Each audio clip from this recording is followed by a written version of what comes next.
Are there any other joints on this album that were initially produced by different producers or had originally had different verses or hooks? Was there any similar situations?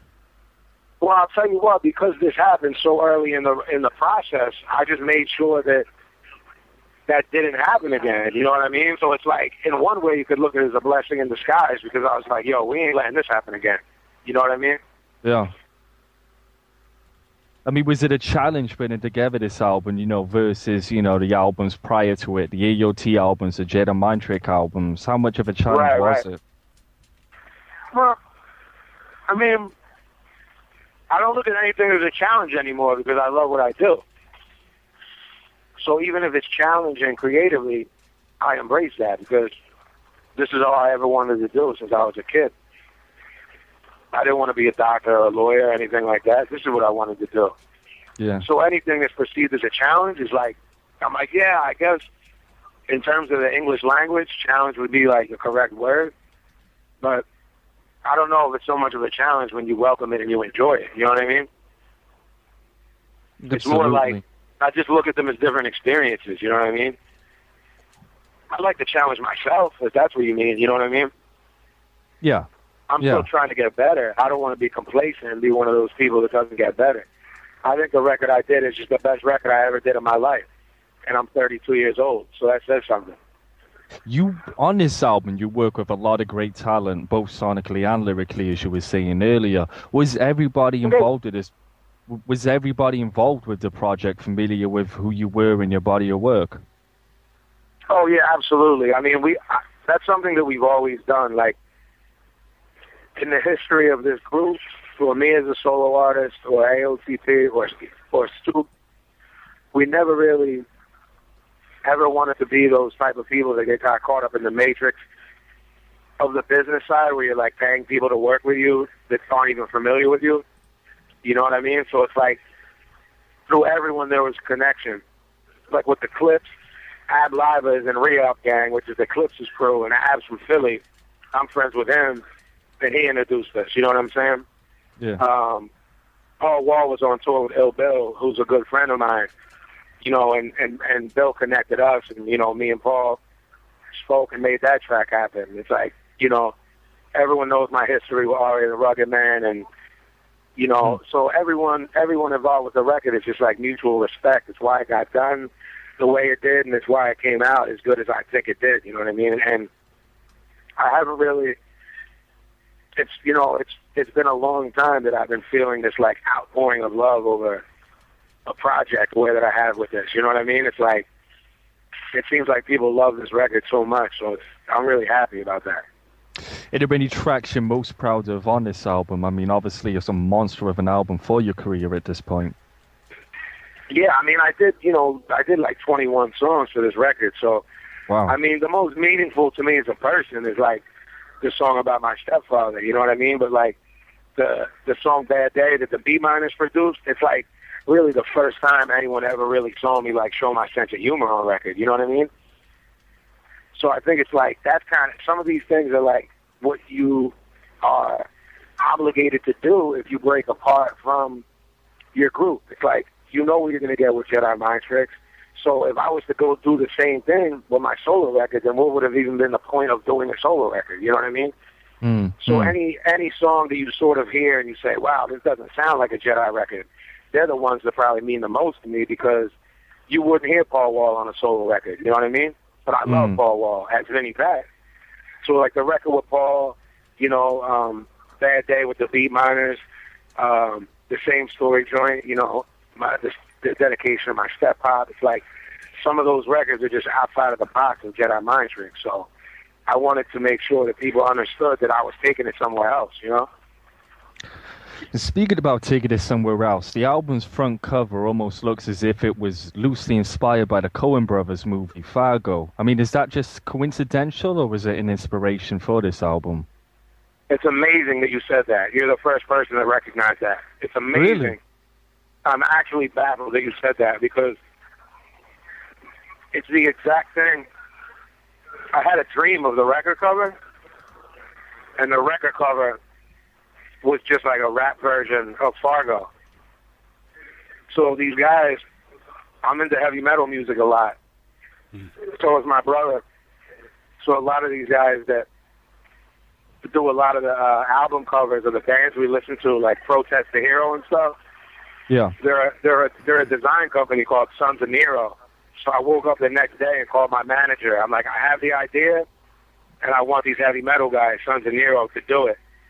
And it took like a really long time, a lot of drafts for me to get to the point where it got. And it's exactly what I was thinking. I was like, yo, I want this to be like Fargo, but like with a real sleek dude walking away, you know, like the leather gloves, you know what I'm saying, the fedora hat, the leather jacket, like walking away from it, you know, but not necessarily saying like anything gruesome, because that's not how an assassin works, you know what I mean? So, yeah, props to you for even connecting that to Fargo. I was wondering how long it was going to take someone to ask me that question. I thought so. Yeah, I thought so. Yeah, it's a good job, man. And I love the Coen Brothers too. So, you know. Listen, speaking of heavy metal, you referred to heavy metal there. There's been a lot of talk about a certain situation which is very heavy metal-esque, involving you and a promoter out in Buffalo. What's all that about? That's all I know. A situation in Buffalo, a bit heavy metal-esque. What happened? Look, man. I mean, I'm not dumb enough to put something out there like that, but this is a basic note, and you guys are Worldwide, and I'm Worldwide. If you're a promoter, don't mess with my money. That's the bottom line. All those heads out there who keep it 100 will know what I mean by that. You know? Yeah, I mean, I understood you'd be like that. That's why I didn't purposefully say the full story, and I won't do on the show. But I just thought I'd just see if you had any more information on that. But obviously, it is what it is. Let's talk more positivity then. Enemy Soil seems to be taking off as the brand that it should be right now. I can see the buzz out there. Are you happy? Are you guys as a whole happy with the reception of Reef's new album and, of course, the Dutch project?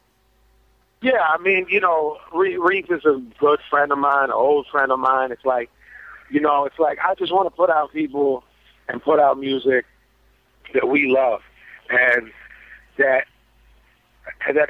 is made by people that we love as well. I love Reef like a brother. I love him like an artist. You know, this idea of, you know, this Dutch record has literally been floating around in our heads for over 7-8 years. And my friend Liz, who was the singer on the record, she was dating my friend in California. And when I was playing in L.A., she just gave me 4 songs of her, very rough, and it was her singing, and I'm like, this girl sounds like an angel. This is what it's going to be. So I'm really happy, brother. You know what I'm saying? It's just, you know, we've been talking about it the whole conversation. It's just like, it's really hard to run a label, let alone an independent label, when people aren't supporting it. So in terms of reception, it's been great. Yeah. You know what I mean? But reception doesn't keep your lights on. Yeah. Yeah. So what we have to do is continue to find inventive and innovative ways to do that and to market these records and make sure that people hear them and make sure that Reef, Dutch, myself, Jedi all stay on the road, because that's where money's at now, touring and merchandise. So if people are going to download it, all right, let's accept that. Let's say the 3 of us on the phone right now accept that. If that's going to be the case, then at least go to the show, at least buy a T-shirt, you know what I mean? Show love in some way. Yeah. No, go to the, you know, go buy a Dutch T-shirt, or go to a Dutch show, or buy a Reef T-shirt, or go to a Reef show. You know what I'm saying? That's all, man. You know what I'm saying? You can't expect everything in life to be free.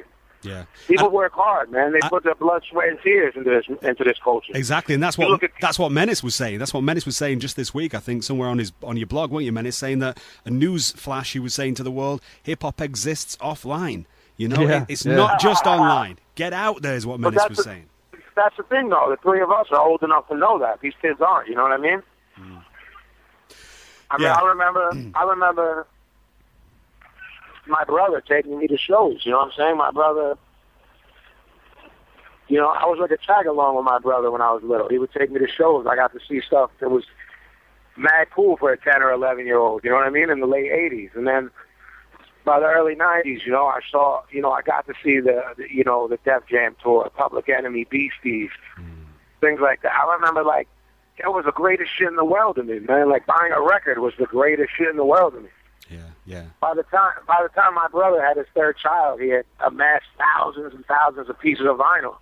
Yeah. Between the both of us, you know what I mean? Our record collections were crazy. It's because you wanted the vinyl, you wanted to look at it, you wanted to see who produced it, you wanted to look at the thank yous, all of that. You know what I mean? Oh, that absolutely, was man. You're bringing so many memories back to me as well, man. The thank yous were so important. We used to discuss amongst each other, like, do you notice on Chino XL's album, for example, he gives a shout to so-and-so. That's interesting. We used to look at the thank yous on albums. That's how important Absolutely, it was to wasn't it? I used to read the thank yous to see who knew each other. Like, oh my God, they knew them. You know what I mean? Like, same with heavy metal. Like, you read a King Diamond record, you're like, oh my God, he thanks Slayer. They know each other. Oh my God, like, that's crazy. And you know, you see. I remember just reading thank yous like over and over again and being like, wow, all these guys know each other. You know what I mean? Yeah. The liner notes, the liner notes are as sometimes important as the music itself. To read those notes, to have that information is critical nowadays. And people take it for granted. You used to throw on, the tape of vinyl or CD in the later days and just lay in your bed and daydream with the music on, staring at the liner notes, reading the credits. You know what I mean? Like imagining what happened in the studio. And that's... You know what? You brought me to a point that I've been trying to articulate, and you just brought me to it. The imagination is gone from music. I have a niece who's 21, a nephew who's 18, my little nephew's 14. I don't think they've ever been into a record store or owned a piece of music. They just go, Dad, can you download this for me? And I'm like, yo, do you even know what this guy looks like? Or do you even know, like, who did that beat? Or do you even know... Or, you know what I'm saying? What studio that was recorded in? Even that, I used to be like, oh, this is recorded at Chung King. Oh, this was recorded at D&D. Oh, this was recorded. You know what I'm saying? It was like, it was amazing to me. Yeah. The imagination is gone, man. Everything's at your fingertips. You're right, and I used to look at DJs, back in the day when we were younger and stuff, and be so jealous the amount of music they got before me, and it was always like, but before I was doing all this, obviously, and you'd sit there thinking, like, every day they must get records, but now everybody with an internet connection gets records every day. They go on Two Dope Boys. I know, and isn't that unfortunate? Because it's like, it used to be cool to hear that exclusive shit, man. Mm-hmm. Being from Philly, I know how like well-rounded you guys are in terms of rap. Like, being from Philly, we had Lady B in Philly, and it's like, I would hear new records every week, bro. And I'd be like, yo, who is that? That sounds like a Mark 45 King beat. It's like, then you go into school the next day, and we would talk in study hall, like, yo, did you hear that? Yo, oh my God. Like, I remember on Power 99, which was like, which is like a Philly urban station, when they played They One Effect by Das Effects. And going into high school that Monday, and me and my man Haki, who's in jail right now, big up Haki Justice. But anyway, and like talking about that song for a whole fucking class, you know what I mean? Yeah. And then that's dead now. Yeah, and you think about it as well. I mean, how many times back in the day did you buy an album and then just put it on, listen to a little bit, like the first 20 seconds of the first track, lift the knee, go to the next bit, listen to a bit of that, go to the next. Nowadays, the actual mediums that we've got on our computers, like Winamp or whatever you listen to your music in, you have the ability with that drag button just to drag through a track, and you can listen to an album that an artist has spent like 4 years on in about 4 minutes if you chose to. Just skim through the whole thing. That's blasphemy. It's almost blasphemy. This is a depressing conversation we're having. We're having a very depressing conversation. Yeah. Conspiracy worldwide. Very depressing. But anyway, listen, man, we've got a few listener questions. A lot of people asking about similar things. We know you've got to break out of here real soon, so let's just jump to these very quickly.